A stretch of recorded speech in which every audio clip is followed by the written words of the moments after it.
Ja, nou, beter letter net uit. Nee, nou, ik ben blij dat ze er bent, joh. Mooi. Maar iemand de bos in. We mama bij er mij? Ja.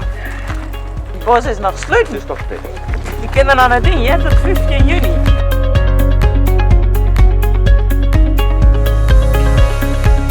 Ik kreeg van de meesten wel eens vragen, want nu hast wel 12 filmpjes maken. Ja? Maar moest je even voorstellen, Teun. Oh, ja, nou dat door dat. Ik ben Teun van der Velde en ik woon in Moedenpost. Ik ben trouwd, waar jou ben. En in het dagelijks leven ben ik docent godsdienst, Lauwers College Kolm. En ik preek hier en daar in Tjerken.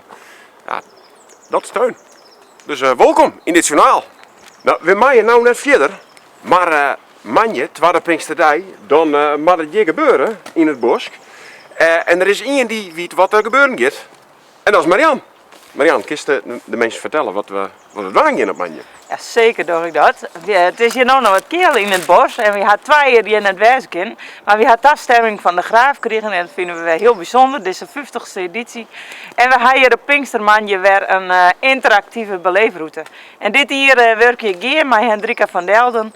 En we maken er weer wat moois van. We zitten al bij elkaar en het wordt weer interactief, volop beleven. Alle zintuigen worden weer inzetten.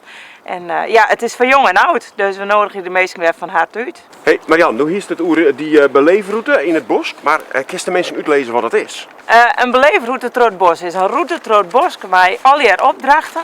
En tijdens die opdrachten kun je al die zintuigen gebruiken. Dat is de bedoeling. Het is interactief en het is voor jong en oud. Dus het verbindt ons met elkaar, want dat zit ik centraal tijdens dit Pinksterfeest. Verbinding, ontmoeting. En ja, ik zou zeggen, ik nodig je hem van harte uit. Beleef het thema, Gods woord drijft ons voort.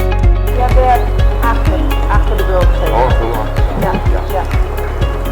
Maar Teun, het is de 50ste keer. Ja. En hier in het bos achter me gebeurt het op Pinkstermanje, hè? Ja. Maar wat gebeurt er al jaar?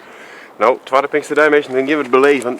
We hebben heel wat moois, We hebben als eerste, dat is wel bijzonder, we hebben een grote vleugel en een orgel hebben in het bos. Er komt een groot scherm waarop je hem alles volgje kennen. We hebben een spreker, Egbert van Beesten, die zal mij u het woord brengen. Het is een stukje interactief, je komt met mij waarschijnlijk ook wat zien. We hebben Siebrand en Tineke, broer en zus, die zal mij u jongen. Nou, het wordt fantastisch. Het wordt fantastisch. Tweede Pinksterdij. Dus we nodigen je hem van harte uit. Welkom.